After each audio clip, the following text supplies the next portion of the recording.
Hi, everybody. Welcome back to Grab a Cup of Knit and Chat.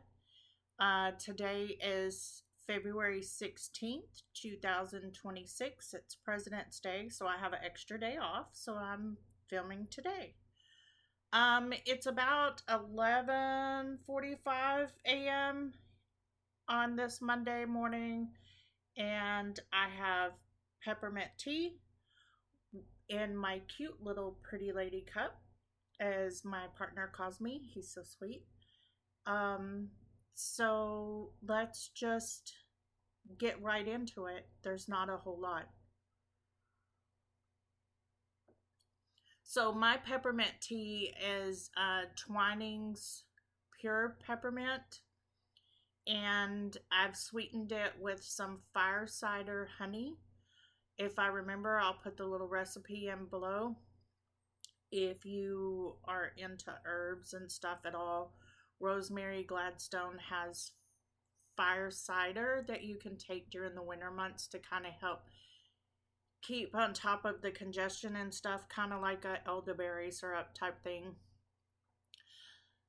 There's been influenza A and COVID running rapid around my office for the past 2 weeks, and Thursday I fought a headache all last week. Thursday I left early and came home to rest because I had a headache, and I rested. I slept until like 11 o'clock, and then I was up from about 3:30 in the afternoon to 11 o'clock at night.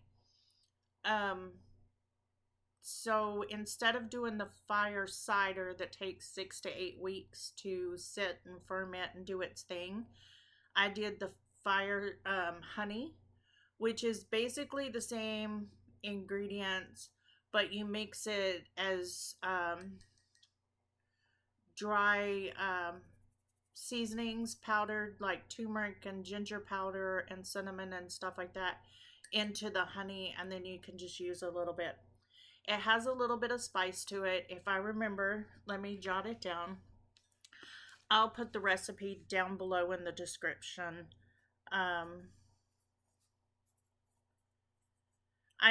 I don't use very much of it because to me it's a little spicy, and I think next time I will cut back on a little bit of it, but I still want the effect, so I don't want to do too little. Um anyway, yeah, that's my little rant. And when I was getting ready to start my video, I noticed breaking news about 20 minutes ago that Robert Duvall, an amazing American actor, has passed away today at the age of 95. That kind of hits because to me, Donald Sutherland was a few months back, sometime last year. Now, Robert Duvall, they're actors that I enjoyed so much, and a lot of the movies that I watched with family members that I really enjoyed watching with them, and we would talk about the movies. Mostly my mom, who, if you've been here a while, by the way, welcome back to those who are returning, and welcome to those who just found me. This is my little corner on YouTube where I talk about knitting, crochet, spinning, yarn dyeing, whatever I want, and I go on tangents like this. So welcome to my tangent run. Those of you that's been here for a while know that my mother passed away last March, so that's coming up in a couple weeks. Have been 1 year. Now my dad, at 81 years old, has decided that he can retire, although he's extremely worried about it in today's times, and worries about struggling to get by. So hopefully he'll come and visit. I live in the Willamette Valley of Oregon, and today it's very gloomy out, very misty over the trees. I'm looking out my window, and there's a mist hanging on the hill next to us, just over the treetops. It's very gorgeous, and I wish I could get a close up picture of something like that. I may try to go out later and do that. I don't know. But we started out the day with rain, and then about 10 o'clock this morning, it decided, maybe 9:30, it decided to snow, and we had just a light covering over the yard and the vehicles, and then within 30 minutes it was raining again, and now the majority of it's gone. There's a couple of little spots left, but I don't think we're through it all yet. As I sit and hold my tea because it's warm in my hands, but that is some spicy stuff. My fire cider honey and fire honey and the recipe has black pepper, and I'm not a huge black pepper fan, and it's only a half a teaspoon for a cup of honey, as you'll see. And I really think that I could go down to just barely, not even a quarter teaspoon. I think maybe just an eighth of a teaspoon or less would be more than enough for my taste. But, it's been years since I've made fire honey and used it, and I'm getting back into it. Now I'm just like, maybe I could just add more honey and kind of dilute it down. We'll see. Anyway, you're here for the knitting, not for my rants. Not really, I'm sure. Today is episode 50. Wow. Which is amazing. I love it.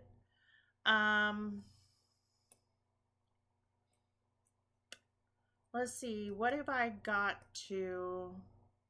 I think the last time I did a podcast was January 31st. I did put out a little short video yesterday of me doing the color work on my socks that I'm doing, and how I finally got the hang of working inside out. So that was posted yesterday. It's just a little 7-minute video if you want to have a look at that. I don't have any finished objects. I'm wearing my stripe height tee that I made, which is by Veronica Lindbergh.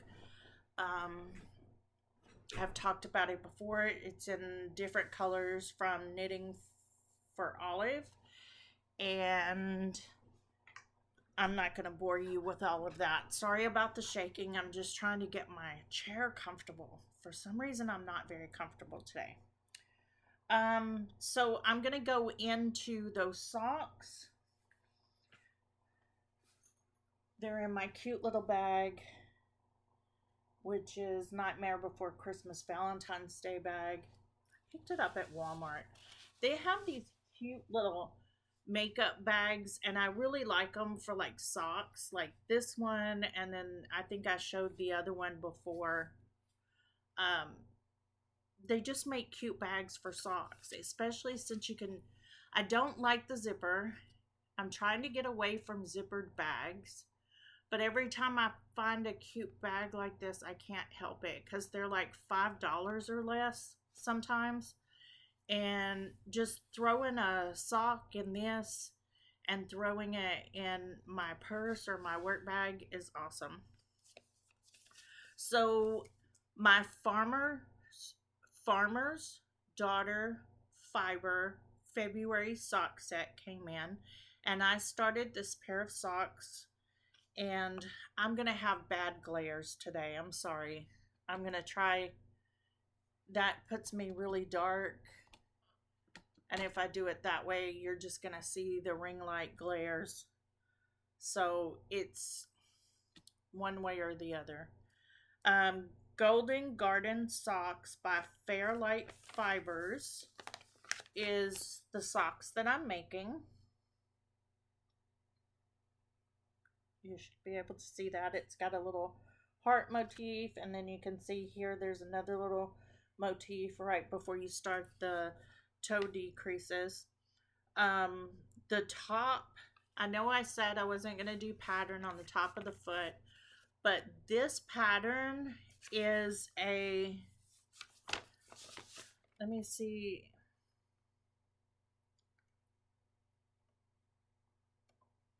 It's like a one size pattern. It's a 60 stitch count. So I'm sure you could change that around or what have you, but I just went to, yeah, it's just 60 stitches. So on the top of the foot is a rib pattern. You can't really see it here because I have it on my 9-inch. Let's see if I can. It's just a rib pattern. It's like a knit 6 and purl 3 rib, and I left that because I normally do a 64 stitch sock for myself, and I want it to be able to fit, and I thought it's just a rib, a wide rib, that'll be fine. But this is the first sock. The main color of the sock set was this red. And then the contrast color for the sock set is this red. So I had already cast on and done the cuff in the main color. And I was sitting there trying to figure out how I could use both, because I had started the color work with just these two colors, and there wasn't enough difference for me to enjoy it. So had I thought about it, I would have done the darker red here and then continued with the main color and this contrast color through the leg and done the heel flap and turn in the dark color, and then continued and did the dark color in the toe maybe. But I did the dark color and this contrast color that I have here, which is ugly looking, sorry. This is some leftover yarn that I dyed probably 10 years ago, maybe. And it's just a bare sock yarn that I had, and it's dyed with black cherry Kool-Aid.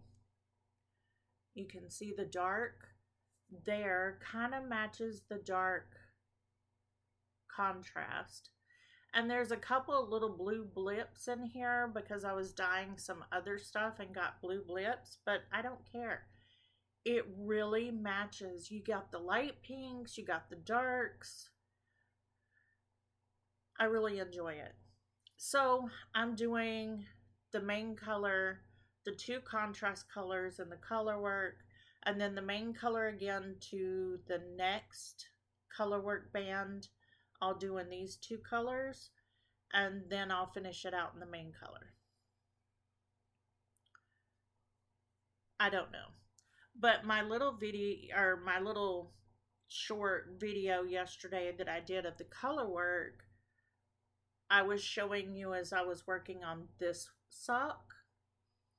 I was showing you how I work it inside out, which is just, this is how you would normally work the sock, like this. I did the color work on US 2. I'm doing the rest of it on a US 1. So I had my US 2 9-inch, and I started my color work, but instead of working it this way, all I'm doing is pushing that in and working it this way in the round. So the inside is on the outside, and it gives you those gorgeous floats. Some of them are a little bit long or a little bit loose, but see how stretchy that is? That's because you have more surface to go around when you have it on the outside than if it's on the inside and you're doing that float, it's going to be shorter. So it took me a while to learn that. I had to watch several people before I finally figured it out because I kept hearing, "Oh, work your design inside out." And I'm like, "What are you doing?" And I'm a person that can be told something or how to do something, but if you tell it to me and you show it to me, then I'm going to retain it better. So I finally figured it out, and that's how far I've gotten with that pair of socks. I'm doing them in tandem, as you can see. So one at a time. I did one leg, and then I went and did the other cuff to the point where I needed to get the first leg color work finished so that I could do the second leg color work. And now this one is waiting for the main color, which I could do from the other end of the ball. I do that sometimes too if I want to kind of catch them up. I'll pull from the center and pull from the outside. So I'm working one sock from the center and one sock from the outside, especially in a tonal or a solid color like that, where it doesn't really matter about the color sequence. I like to do that too. So I might do that.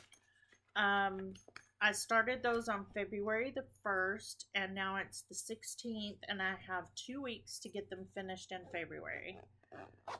That's just a little challenge that I have for myself because this is a monthly Sock Squad subscription from Farmer's Daughter Fiber. I am challenging myself to get them done in the month that I get them in. Now, let's see. I've talked about that.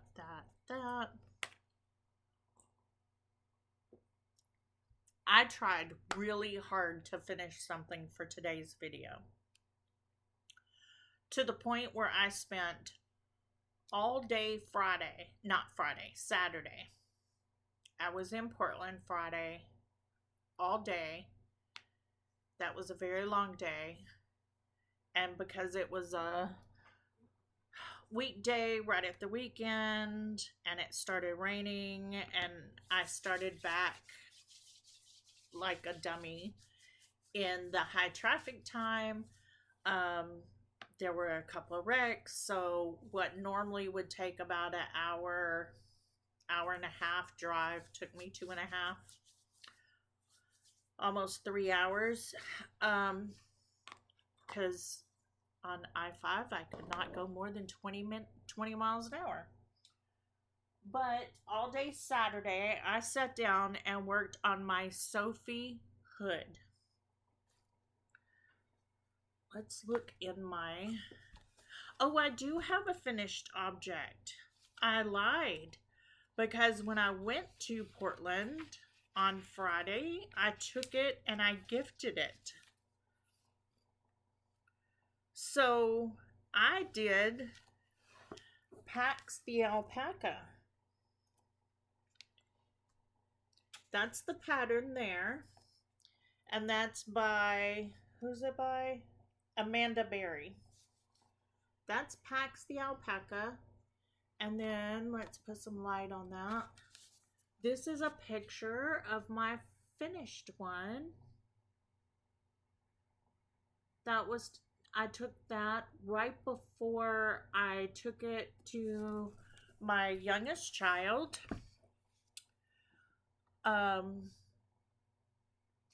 They had requested dark arms and legs with a light colored nozzle, and I used safety eyes, and they wanted a pink scarf, so I did that. The cream color is almost a it's a lace weight cream that I got from somewhere that's kind of a crinkle cream or a crinkle yarn, and I held it double. I had no tags for that. Well, actually I held it 3 strands together to get a DK weight. or around a DK weight.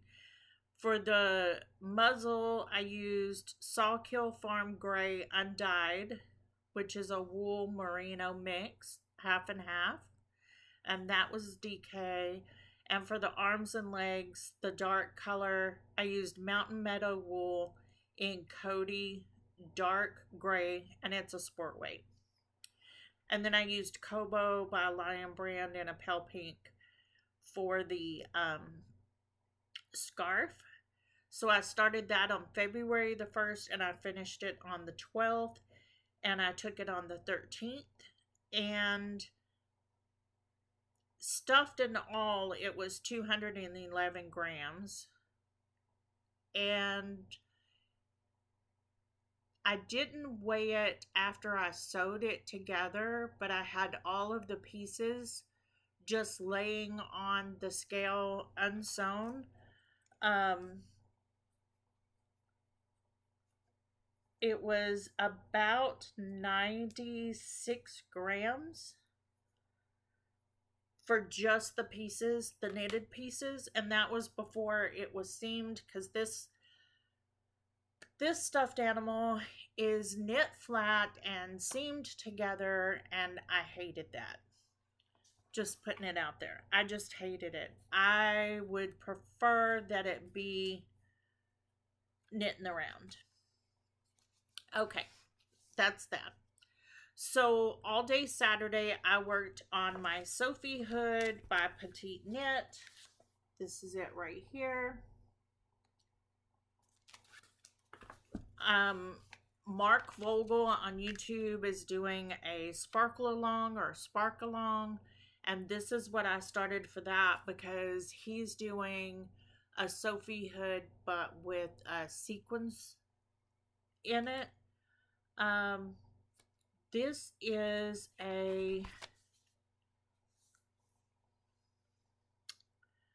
I think when I looked it up, it's kind of a DK, not DK, I don't know what it was. I don't remember what the pattern called for as far as weight-wise, but I was getting gauge and everything with my Kelborn Woolens and Dora in cloud. It's cloud gray is the color. It's 60% merino wool, 20% Highland wool, and 20% mohair. It's color 57, cloud gray. You probably can't see anything I'm trying to show you. It's 50 grams. It's considered a light DK. I had 2 skeins of it left from a top that I did, and I can't remember the name of it, but it's from Fiber Tales. It has the little bow tie right here and the crocheted edging. Anyway, this is it. I think I've shown it once, and I've shown it way down here, so I didn't move the marker, but I knit all the way up, and I did the other half, and I just got it back together, and that's how much yarn I had left. I was using this cloud gray held double. It's a lightweight but thicker hood, and I thought that would be cool. This is what it looks like unseamed. It's going to be nice. It's not too heavy with what it is, but this is how much, along with the seaming, if I can get my hair out of it, I have left. So you shape the hood, and that right there is how much I have left. This is 2 skeins at 50 grams a skein. And I thought it was enough because I looked at the yardage and I thought it was enough, and it was not enough. And this is what I have left of that yarn from the top. And I'd like to keep this yarn for the top just in case. Therefore, I'm going on because I bought it from my local yarn shop and my local yarn shop is sold out. And I'm like, what? So I go on Kelborn Woolens to see if I can get it, and they no longer have Andorra. So I looked on Ravelry in the stash, and someone had 3 skeins of it, and I messaged them, and I never got a reply. So I looked online to see where I could get it, and I got it from McWalker Yarns.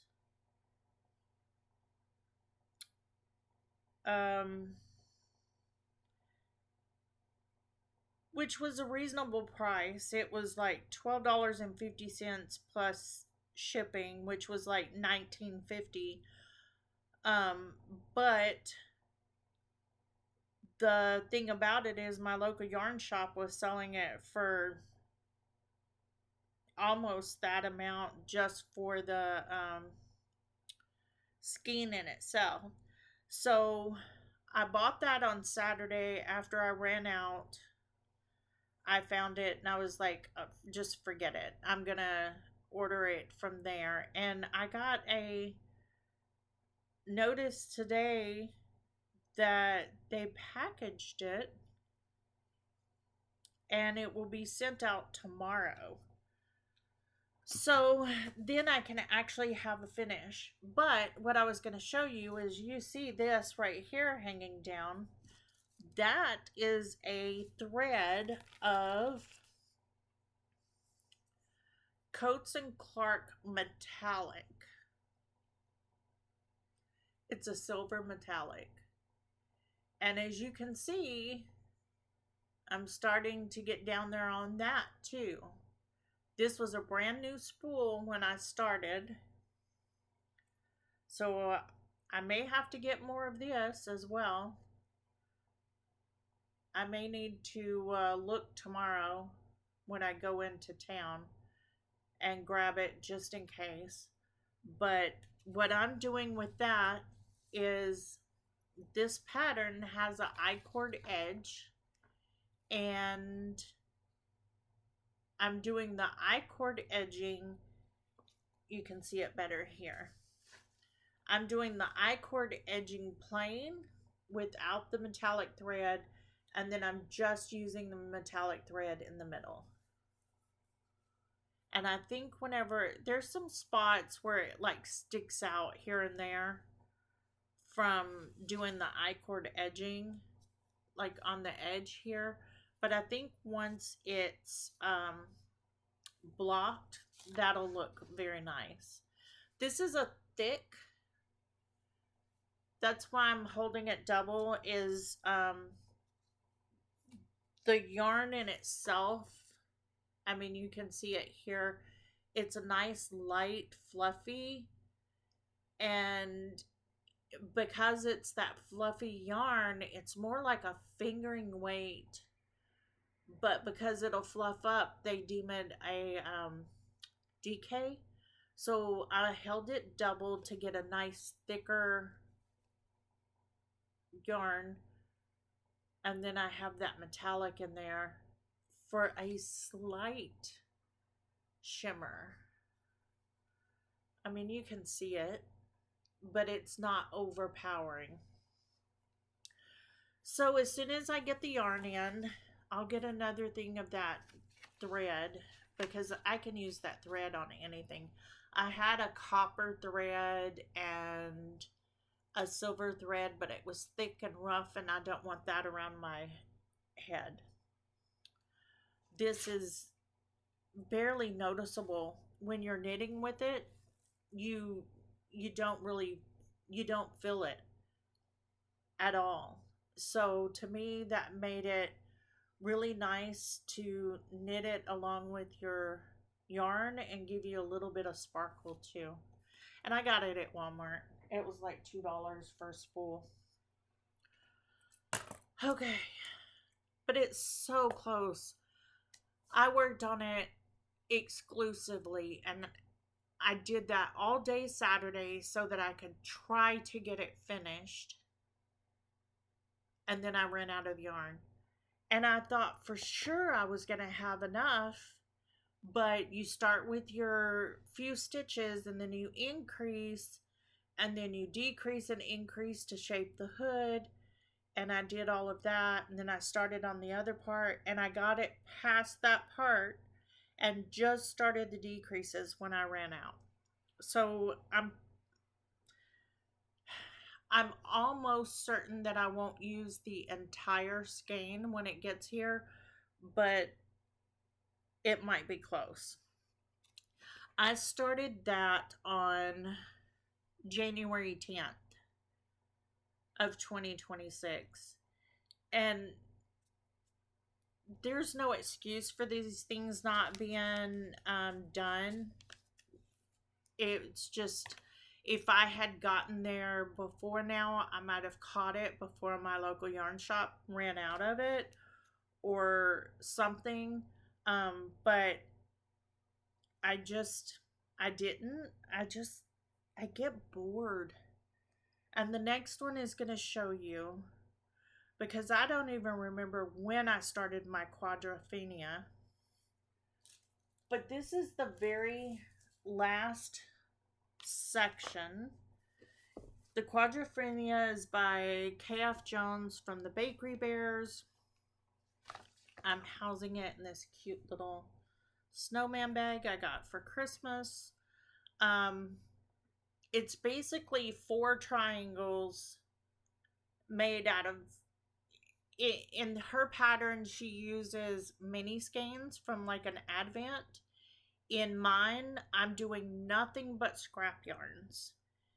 And what I mean by that is, like, right now I'm almost done with this magic knot ball, but I have taken little bits of scrap yarns from things that I've made in fingering weight, and I've tied magic knots where, like, this was the end and then I had a new scrap. I tied a magic knot and I just rolled it up. And I didn't care in what order they were in. I didn't care what color was with what color. I just used it that way. And right now I have a canister jar with one of those flip lids on it, the metal pop out lid, full of little balls that are smaller than this, that I need to magic knot ball together. This one started out about that big, and I started using it, I don't remember, down here where the dark purple is, where this pink ended, I started using that magic knot ball. These were just yarns that I had in a bag that I just put on there. And then when I finished the pink, as much as I wanted of it, I just started with the magic knot ball. These are nothing but triangles.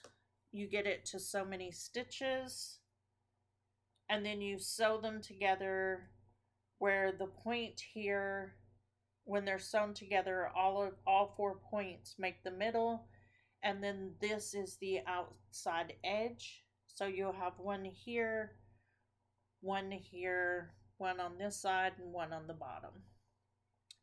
This is the last piece that I have to go, and then I can sew it together.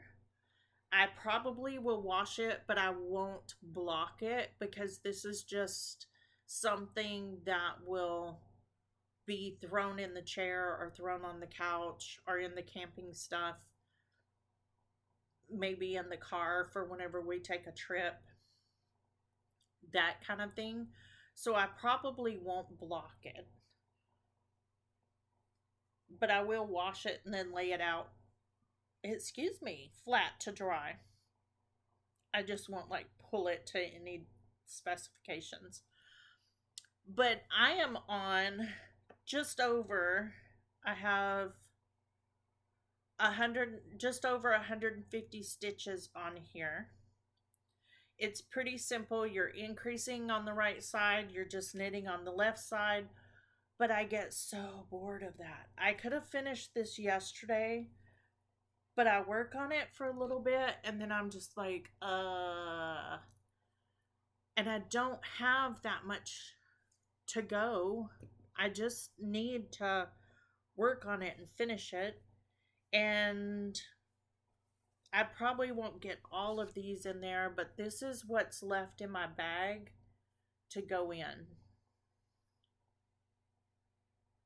And I really should magic knot ball these together, but I do have a couple that have bigger pieces that I think I should take them out and do my little mini granny square. A little mini granny square for my mini granny square blanket with those. I may can get a granny square out of those and just add it in there and then take the leftover and put it in here.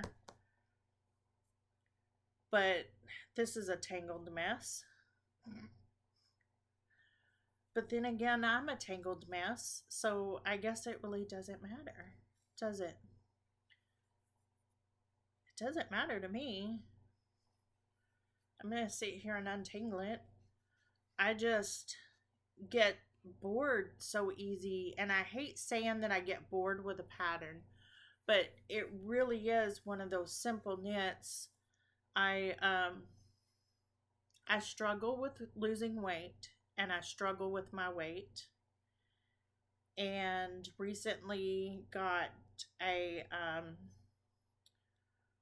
I call them little mini treadmills. I think they call them under the desk treadmills. And I'm trying to walk on it, and I haven't walked on it in a few days.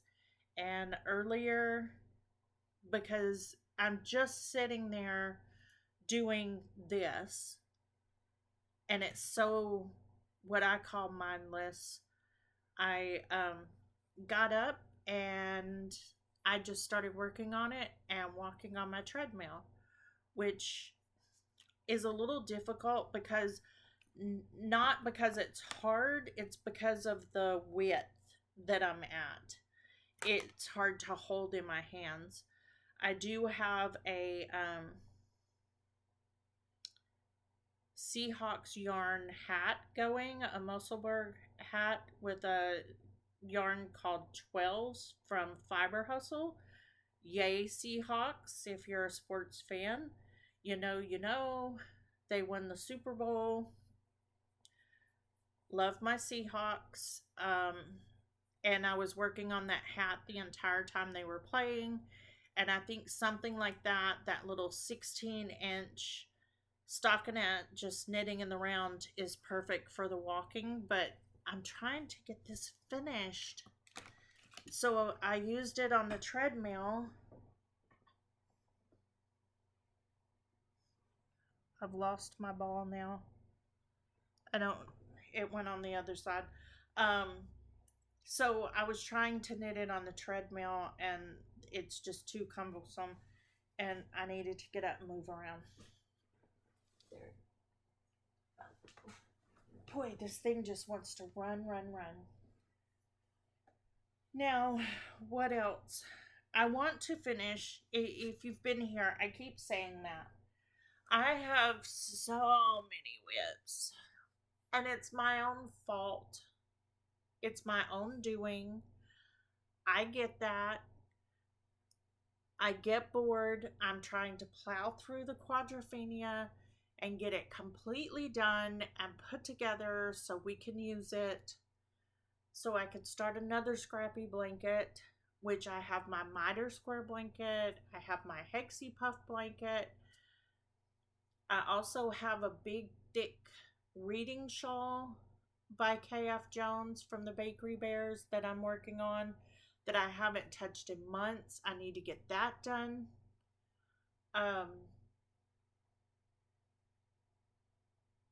And I say it over and over, but my ADHD mind just cannot do it. I would like to have 4 whips that I'm working through: socks, hat, garment, blanket. How hard is that? But can I keep within those 4 whips? No. When I cast on a garment, I have to cast on 6 garments. And then they sit there with just the neck done and cast on, and that's it. Or just the ribbing cast on.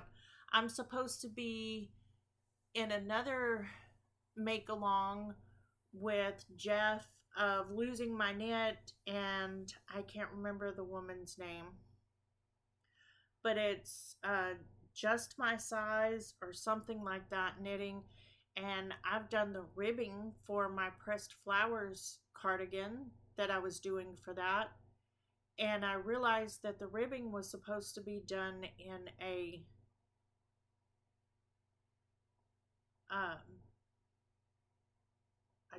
twisted rib or something, and I just did a 1x1 or some kind of rib for it, and I did a 2x2 rib.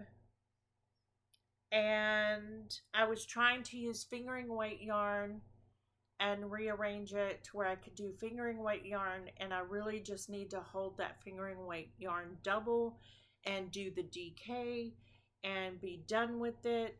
And I wanted to use fluff for the flower part, and that didn't look good because there's no stitch definition, and I just stopped, and I really need to work on it some more. So that's where I get. And with that in mind, I will show you my, is it Marguerite by Gregoria Fibers? What is it? Margot top by Gregoria Fibers. I've shown it over and over on here because I pick it up, I put it down, I pick it up, I put it down. Let's see if I have, yep. It's the Margot top by Gregoria Fibers. You really can't see the stitch definition in what I'm showing you. I've gotten it, the last time I showed it right after I picked up I split it for the underarms. So now I'm working on the front, and the back is on hold, and this is very ugly looking. Or maybe the last time I showed it was down there. I think that might have been the last time I showed it. And now I'm this far from splitting for the underarm. And let me tell you, the stitch definition, I'm moving this up.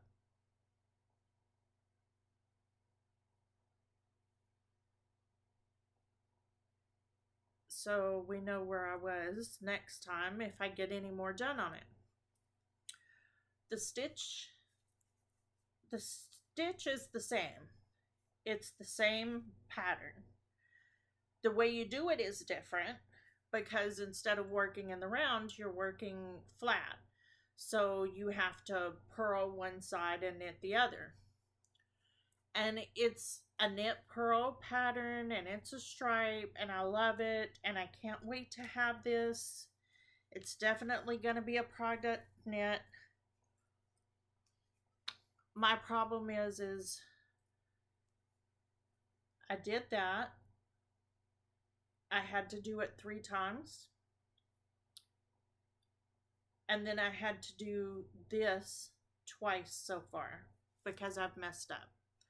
This is just a knit 2 purl 2 section right here. And this is just an eyelet section. And in between the 2 sections, there's a knit and purl round.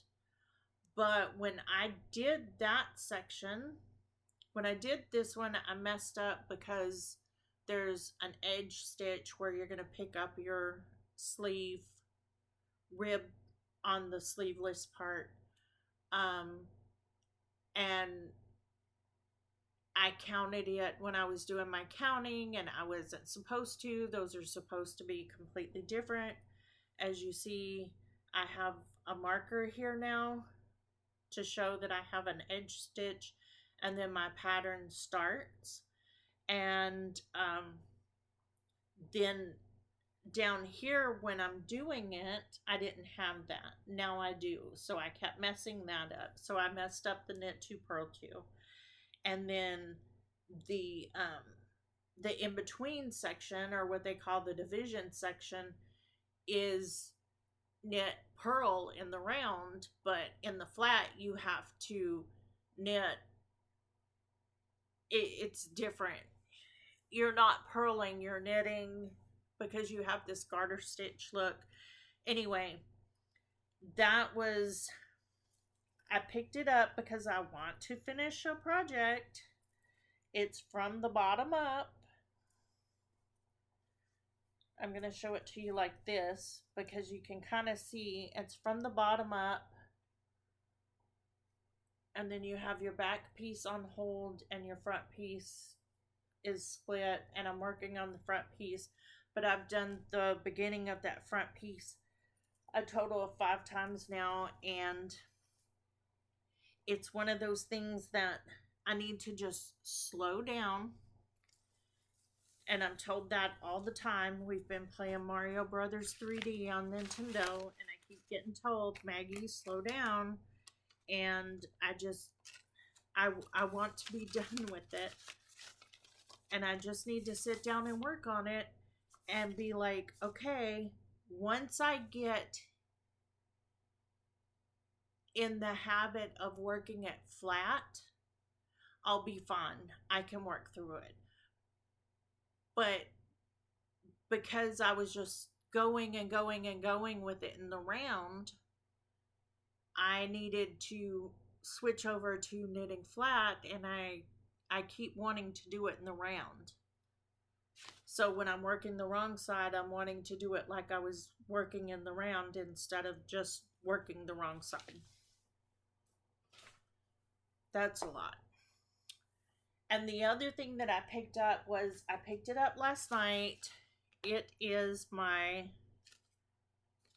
I'm going to show you the picture. It's the Honeycomb Shawl by West Knits, Stephen West. What's it called? None of these are in my knitting notebook because this knitting notebook was started. Oh, wait, the Margot top is in my knitting notebook because it was started on my birthday last year, which was November 29th. But that's it. I've had it on the needles since November 29th of 2025, and I'm still not done with it. That's what, 1, 2, almost 3 months, which is okay. I also have the Ripple Skate by Amy Gunderson in here that was started the same day, and I'm not going to finish that.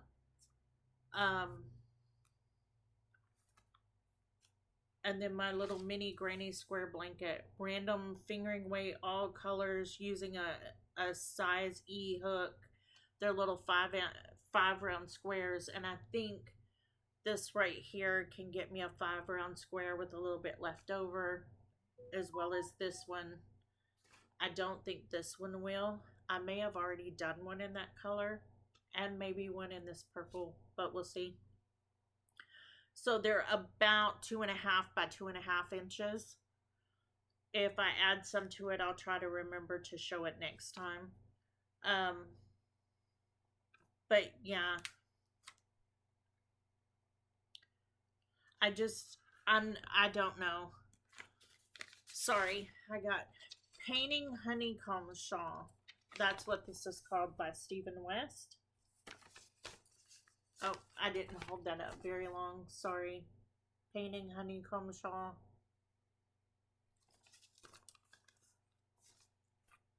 I am doing it in, this is a bag that I got in my redesigned bag.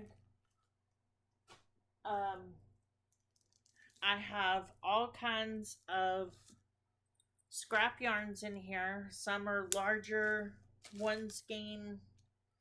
I guess I can't say scrap yarns. Some of these are one skein of yarn, and some of them are not. This is a Cascade Heritage fingering weight. This is a fingering weight pattern. That's what I'm using for my main color. And then I have all of these in little Ziploc bags that are numbered from 1 to 15. I just grabbed, this is a Ursula by Needles at the Ready. I didn't think they should be just socks, and I don't wear a whole lot of hats. So I do have hats, I just don't wear a lot of them. So I'm using them in here, and as I'm doing them, I'm in the middle of a row, of course, but you can get the gist. When this blocks out, it blocks out really pretty, but see how it's doing? Each row is a different color, or each honeycomb center is a different color, and I'm using that green as my main color. So I start with color 1 and I work all the way through. That's one color repeat, where my finger is here with the gray, and up here, that's one color repeat. And then I've done a second color repeat. And now I'm working on my third color repeat. So I sat down yesterday and I did this one on the very end here. It's an easy pattern to pick up.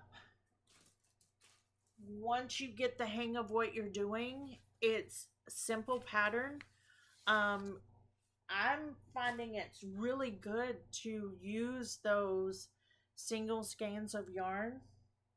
I wanted kind of a dark moody, but as you could see, there was light colors in there. And I think that plays well together. I'm not a good person to pick colors that will work great together.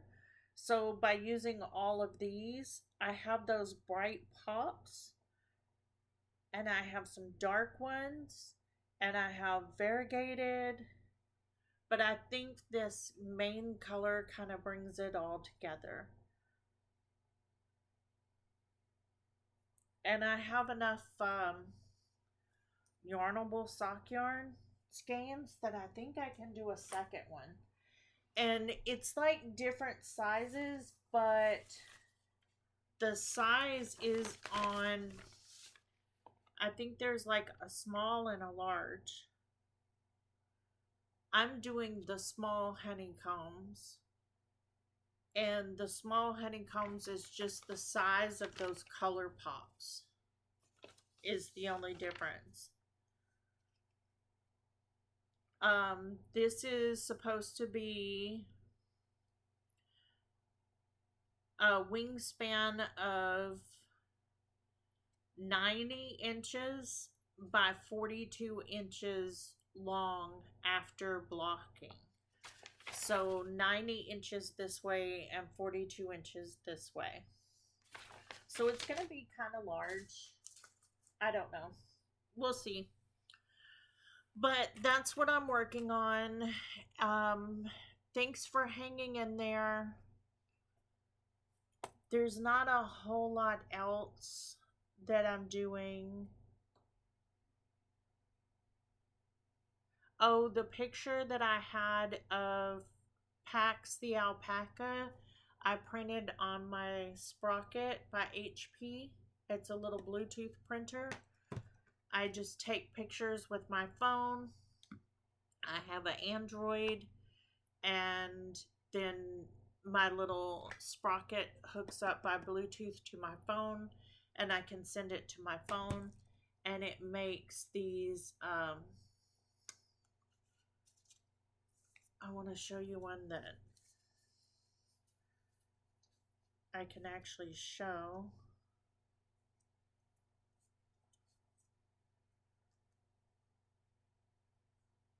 So here's a picture of a friend's orchid.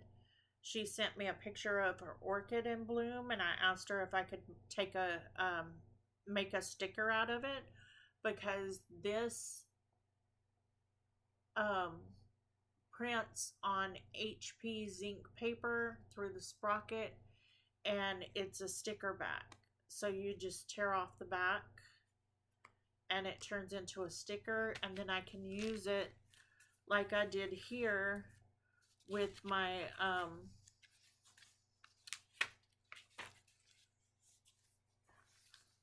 my PAX picture. So it prints out with the back on it, and then I can just peel the back off and put it in my knitting notebook. And the same thing I'm going to do with this little picture that she told me that I can, and you can see it right here. You just peel the back off. It's HP zinc paper. I'll just peel the back off and put it in my journal for her sending me that picture, because she sent me pictures of several flowers. But it's awesome. You just go in and print them off out of your gallery, because right here is the picture of packs that I made, and that's what I printed off to put in my